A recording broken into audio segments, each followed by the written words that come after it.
নমস্কার বন্ধুরা, আমি সোলাঙ্কি। আমার নীতিমূলক গল্পের আসর ও ভৌতিক গল্পের আসরে আমার ছোটো ছোটো ভাই বোন এবং আমার দাদা দিদিদের আরও একবার অনেক অনেক স্বাগত। যিনারা প্রতিদিনের শ্রোতা বন্ধু, তাঁদের উদ্দেশ্যে তো অবশ্যই, যিনারা আজ নতুন আমার চ্যানেল ভিজিট করছেন তাঁদের উদ্দেশ্যেও থাকলো অসংখ্য ধন্যবাদ। তো বন্ধুরা, কথা না বাড়িয়ে আজকে আমরা যে গল্পটা পড়তে চলেছি সে গল্পটা দেখে নেব।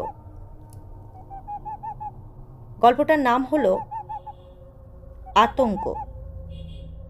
লিখেছেন নির্মল বন্দ্যোপাধ্যায়।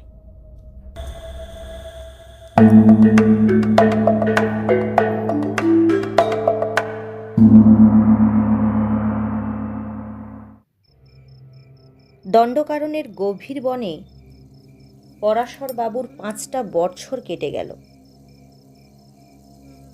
কোথায় পশ্চিমবঙ্গের সেই ছোট্ট গ্রাম উলুখড়, আর কোথায় মধ্যপ্রদেশের দণ্ডকারণ্য। প্রথম প্রথম বাড়ির জন্য খুবই মন কেমন করত। ছেলে মেয়েদের কথা মনে পড়ত। ঘুমের মধ্যে কতদিন তিনি পিন্টু আর টিঙ্কুকে স্বপ্নে দেখেছেন।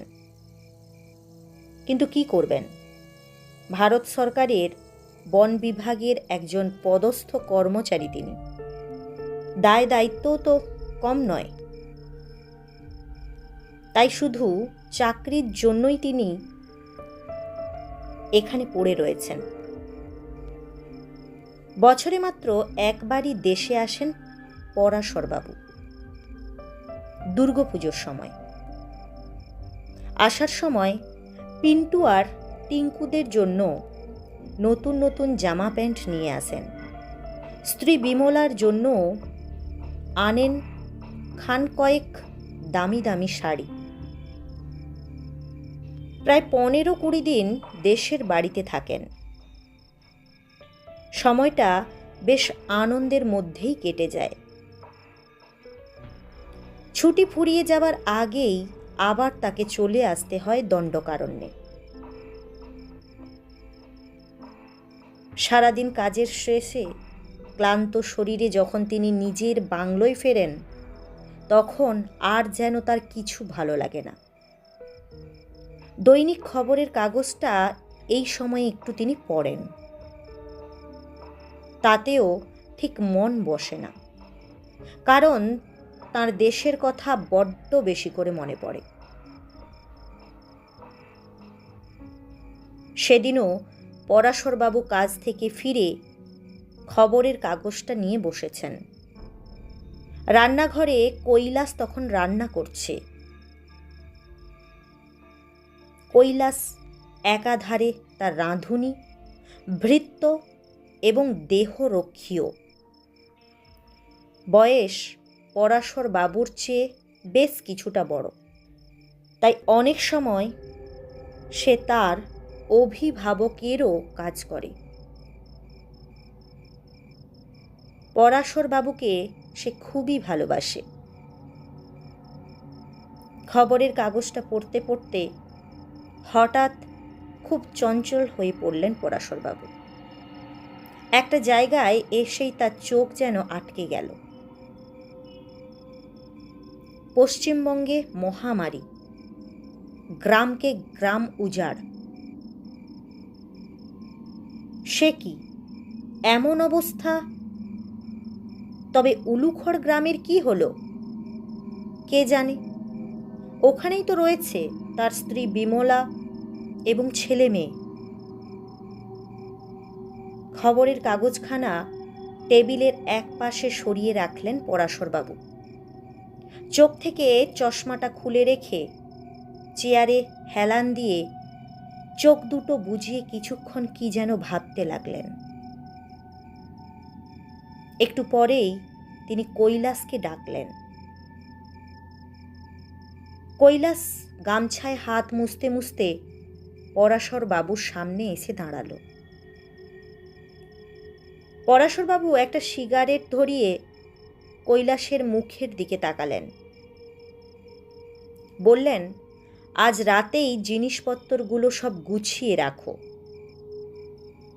কাল ভোরের ট্রেনেই দেশে যাব, আর তুমিও আমার সঙ্গে যাবে।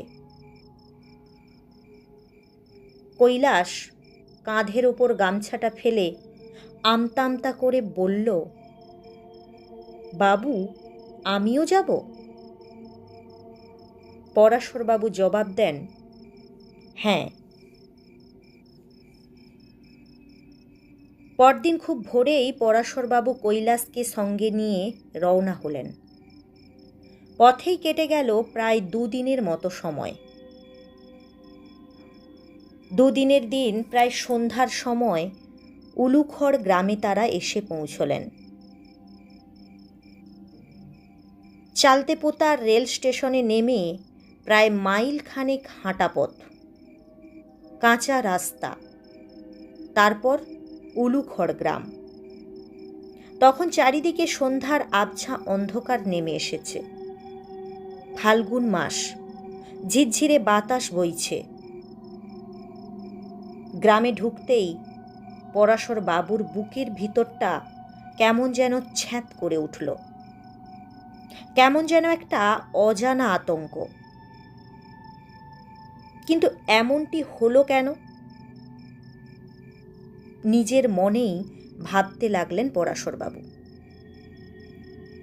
কেমন যেন অন্যমনস্কভাবে পথ হাঁটছেন তিনি। তার পিছনে পিছনে কৈলাসও হন হন করে হেঁটে চলেছে। কৈলাস এই গ্রামে এর আগে কোনোদিন আসেনি। এই প্রথম সে এই গ্রামে আসছে। একটু এগোতেই পরাশরবাবুর নজর পড়ল গোবর্ধনের মাঠের কাছে সাঁতরাদের কনকচাপা গাছের নিচেকার সরু রাস্তাটার দিকে। কে যেন হেঁটে যাচ্ছে। আবছা অন্ধকারে ঠিক চেনা যাচ্ছে না। পরাশরবাবু একটু জোরে পা চালালেন লোকটাকে চেনার জন্যে। বাসুদা যাচ্ছে না? হ্যাঁ, ঠিক বাসুদাই তো বটে। এবারে আর তার চিনতে ভুল হয়নি। তিনি তক্ষুনি চেঁচিয়ে ডাকলেন, বাসুদা, ও বাসুদা। বাসুদা থমকে দাঁড়িয়ে একবার ফিরে তাকালো তাঁর দিকে, কিন্তু তাঁর জন্য অপেক্ষা করল না সে। যেমন যাচ্ছিল তেমনি চলতে লাগল। পরাশরবাবু অবাক হলেন। বাসুদা তাকে দেখেও দেখল না কেন? ব্যাপারটা তার কাছে খুব অস্বাভাবিক বলে মনে হলো। বাবু, পিছন থেকে কৈলাস ডাকে। আর কত দূর বাবু? আর প্রায় এসে গেছি, পরাশরবাবু জবাব দিলেন। সামনেই ঝুমরি বাগান, তারপর আর 2 বাঁক পেরোলেই আমার বাড়ি। কৈলাস বলে, স্টেশন থেকে তো তাও অনেক দূর বাবু। পরাশরবাবু আর কোনো কথা বললেন না। একটু তাড়াতাড়ি হেঁটে চললেন। সন্ধ্যার আবছা অন্ধকারটা আরও একটু গাঢ় হয়েছে। আর একটু এগোতেই তিনি দেখলেন ক্ষান্ত পিসিকে। ধবধবে সাদা একখানা কাপড় পরে ক্ষান্ত পিসি দাঁড়িয়ে আছে ঠিক পথের ওপর। ক্ষান্ত পিসির আসল নাম ক্ষান্তমণি। সেই ক্ষান্তমণি গ্রামের ছোট বড় সকলের কাছে ক্ষান্ত পিসি হয়ে আছে। সে যাই হোক, এই সন্ধেবেলা ক্ষান্ত পিসি পথের ওপর এমন করে দাঁড়িয়ে আছে কেন? কি খবর পিসি? কাছে এসে পরাশরবাবু ডাকলেন, কেমন আছো? ক্ষান্ত পিসি কোনো জবাব দিল না। ফ্যাল ফ্যাল করে কিছুক্ষণ তার দিকে তাকিয়ে রইল। তোমার আবার কি হলো? কথা বলছো না কেন পিসি? ক্ষান্ত পিসি তবুও নিরুত্তর।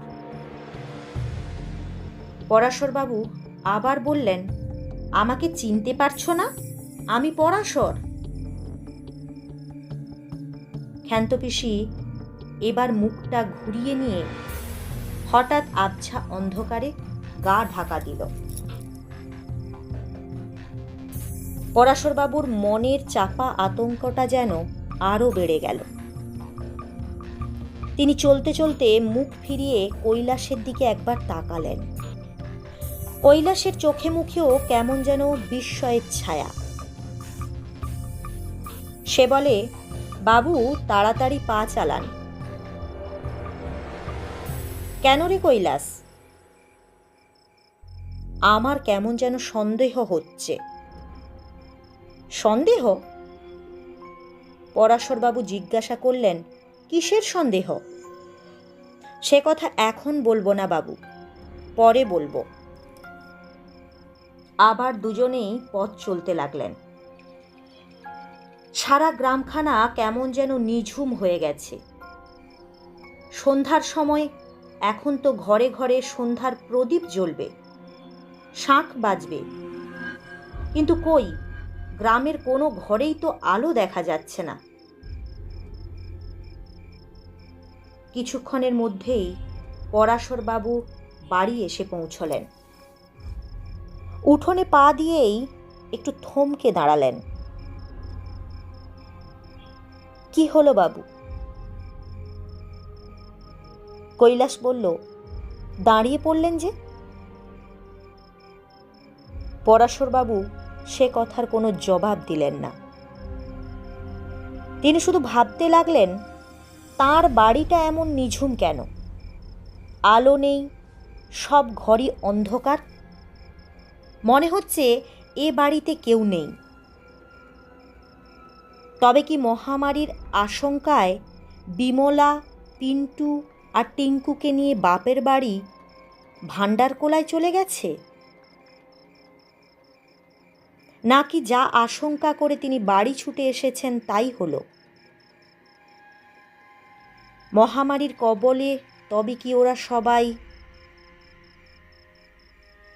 আর ভাবতে পারেন না পরাশরবাবু। তিনি যেন অতি কষ্টে উঠোন পেরিয়ে এগোতে লাগলেন। কে যেন তার পা দুটো চেপে ধরেছে।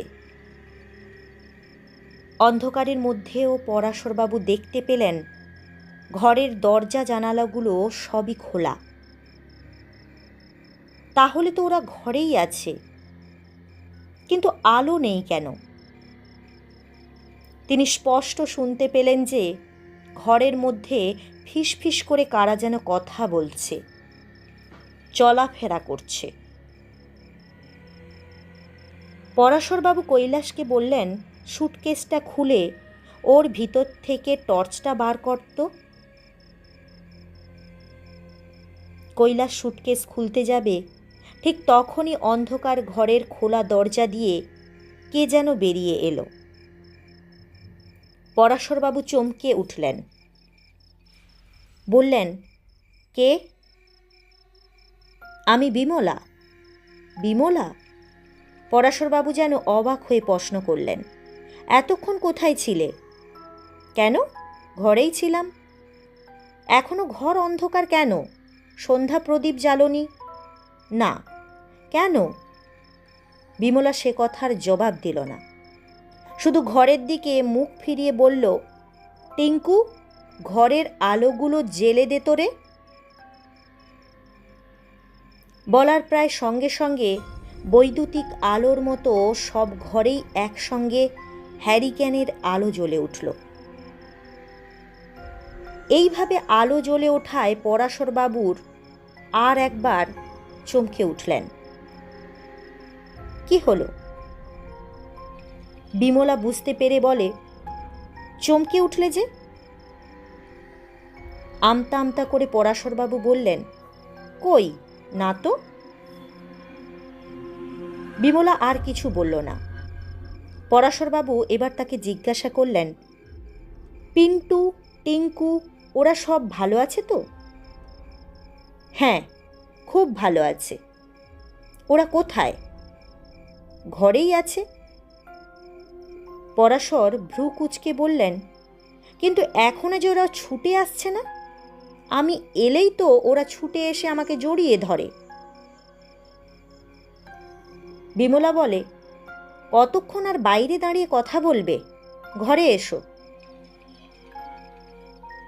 কৈলাসের দিকে আঙুল দেখিয়ে বিমলা বলে, এ আবার কে? এই তো কৈলাস, পরাশরবাবু বললেন, যার কথা তোমায় চিঠিতে লিখেছিলাম। সবাই এবার ঘরে ঢুকল। কিন্তু এ কি? পরাশরবাবু ও কৈলাস দুজনেই যেন বেশ কিছুটা অবাক হলেন।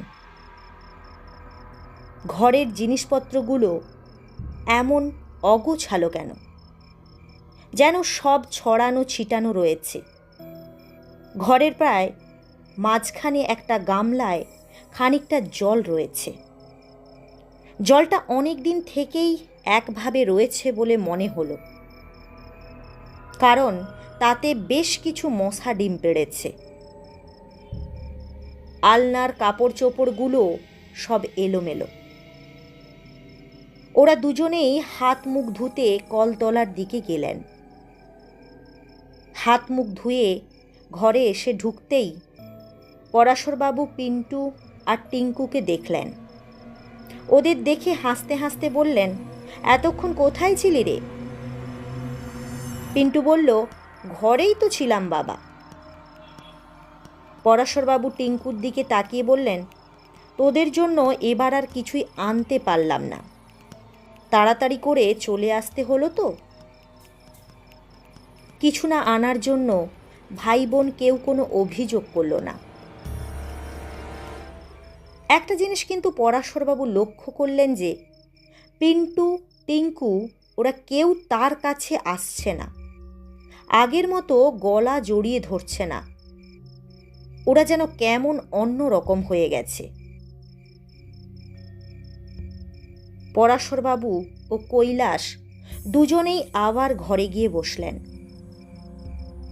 ঘরের মেঝে থেকে আরম্ভ করে চেয়ার, খাট সব কিছুতেই ধুলো জমে আছে। পকেট থেকে রুমাল বার করে পরাশরবাবু নিজের খাটের উপরটা ঝাড়তে ঝাড়তে বিমলাকে বললেন, ইস, কি ধুলোটাই পড়েছে, এসবগুলো একটু পরিষ্কার করতে পারো না? না, বিমলা জবাব দেয়, ওসব অভ্যেস আর নেই। অভ্যেস আর নেই? তার মানে? মানে আবার কি? বিমলার গলার আওয়াজটা বেশ ঝাঁঝালো। সব কথার আবার মানে আছে নাকি? পরাশরবাবু আর কথা বাড়ালেন না। কৈলাস এতক্ষণ দাঁড়িয়েই ছিল। পরাশরবাবু ঘরের একপাশে পাতা ছোট চৌকির ওপর তাকে বসতে বললেন। কৈলাস বসল। পরাশরবাবু এবার বিমলাকে বললেন, নিজে যদি সময় না পাও তাহলে পুটির মাকেও তো ঘরদোর পরিষ্কার করে দিতে বলতে পারো। কার কথা বলছো? বিমলা বলে, পুটির মা? হায় রে, সে কি আর আছে? পুটির মা নেই? কাজ ছেড়ে দিয়েছে? বিমলা বলল, মহামারী কাউকেই রেহাই দিল না, আর পুটির মাকেই ছেড়ে দেবে? সে কি? পরাশরবাবু ভ্রু কুঁচকে বললেন, পুটির মা মরে গেছে? হ্যাঁ। বিমলা রান্নাঘরের দিকে চলে গেল। ওরা দুজনে বড় ঘরেই বসে রইলেন। কারো মুখে কোনো কথা নেই। একটা সিগারেট ধরালেন পরাশরবাবু। ঠিক তখনই রান্নাঘর থেকে খাবার জন্য ডাক দিল বিমলা। পরাশরবাবু এ ঘর থেকেই চেঁচিয়ে বললেন, বিমলা, এখুনি ভাত দিয়েছ? আর একটু পরে খেলে হতো না? না না, রান্নাঘর থেকে বিমলার গলার আওয়াজ এলো। এক্ষুনি খেয়ে নিতে হবে। কৈলাস প্রায় ফিসফিস করে পরাশরবাবুর কানের কাছে মুখ নিয়ে বলল, খেতে চলুন বাবু, এখন আর মা ঠাকুরুনের অবাধ্য হবেন না। অগত্যা পরাশরবাবু রান্নাঘরের দিকে গেলেন। কৈলাসও গেল। রান্নাঘরে দুজনেরই খাবার জায়গা করা হয়েছে। রান্নাঘরে ঢুকেই পরাশরবাবুর বুকের ভিতরটা আবারও যেন ছ্যাঁত করে উঠল। লক্ষ্য করলেন রান্নাঘরটাও নোংরা হয়ে আছে। উনুনেও কোনো আগুনের চিহ্ন নেই। কতদিন যেন এ ঘরেও কেউ ঢোকেনি। পরাশরবাবু তার নির্দিষ্ট আসনে খেতে বসলেন। কৈলাসও খেতে বসল। কিন্তু এ কি, এত সব রান্না! গরম গরম মাংস, মাছের ঝোল, মাছের কালিয়া, ছোলার ডাল, কফির ডালনা, চাটনি আর পায়েস। এ যে একেবারে রাজসিক ব্যাপার। খেতে খেতে পরাশরবাবু বিমলাকে বললেন, এসব রান্না কখন করলে? উনুন তো জ্বালনি, অথচ সবই গরম গরম। কি ব্যাপার বিমলা? কি আবার ব্যাপার? বিমলা যেন বিরক্ত হয়ে জবাব দেয়, খেয়ে নাও তো আগে। পরাশরবাবু ঘরের এদিক ওদিক তাকালেন। তারপর বললেন, পিন্টু আর টিঙ্কুকে খেতে দিলে না? বিমলা জবাব দেয়, ওদের খাওয়া হয়ে গেছে। মাংসের হাড় চিবোতে চিবোতে পরাশরবাবু বিমলাকে বললেন, গ্রামের সব খবর কি? গ্রামে আবার কেউ আছে নাকি? কোথায় গেছে? কোথায় আবার যাবে? বিমলা বলল, কেউ কেউ পালিয়েছে, তবে বেশিরভাগ মানুষই মরে গেছে। হঠাৎ পরাশরবাবুর গা ছমছম করে উঠল। একটু পরে তিনি বললেন, আচ্ছা বিমলা, এই মহামারীর সময় তুমিই বা বাচ্চা দুটোকে নিয়ে উলুখড়ে পড়ে রইলে কেন? এখানে থাকার কি দরকার ছিল? ভান্ডারকোলায় চলে যেতে পারতে। আমিও তো ভেবেছিলাম ভান্ডারকোলায় চলে যাব। বিমলা বিমর্ষভাবে বলে, কিন্তু সময় আর পেলাম কোথায়? এক রাতেই তো। কথা শেষ করল না সে। ইচ্ছে করেই থেমে গেল। থামলে যে? পরাশরবাবু এক ঢোক জল খেয়ে নিয়ে বললেন, এক রাতেই কি? কিছু না, ওসব কথা পরে হবে, এখন খেয়ে নাও তো। কৈলাস কিন্তু একটা কথাও বলছে না। সে আপন মনেই খেয়ে চলেছে। পরাশরবাবু আবার খেতে শুরু করলেন। কিছুক্ষণ তিনজনে চুপচাপ। একটু পরেই পরাশরবাবু বললেন, বিমলা, আমাদের কলতলার লেবু গাছে আর লেবু হয়নি এবার?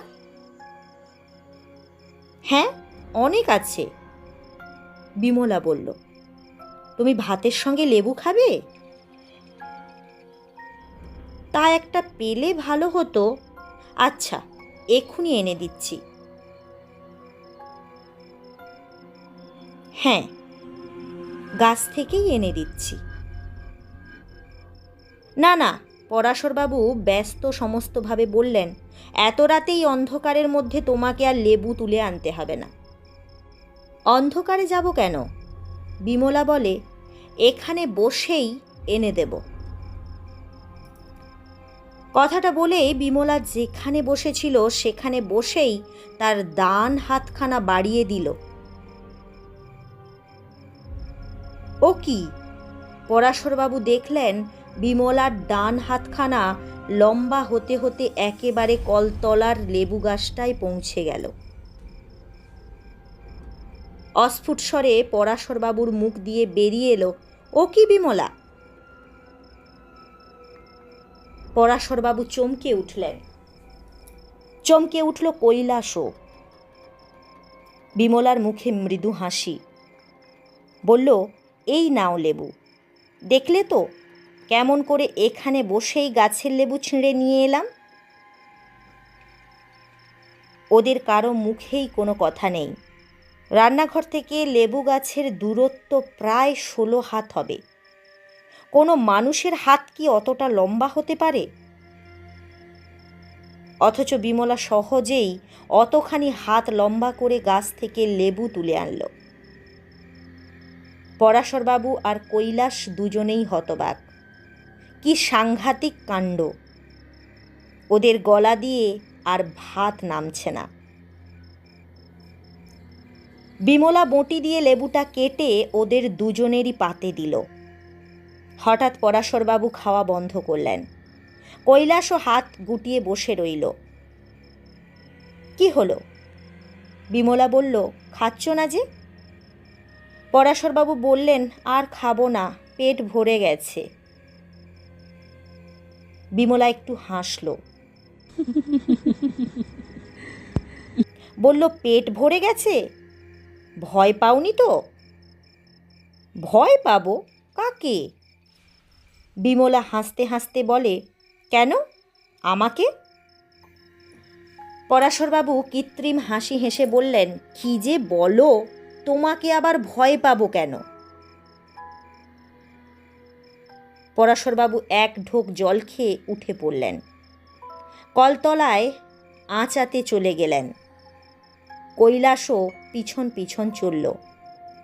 এইটুকু যা অবসর।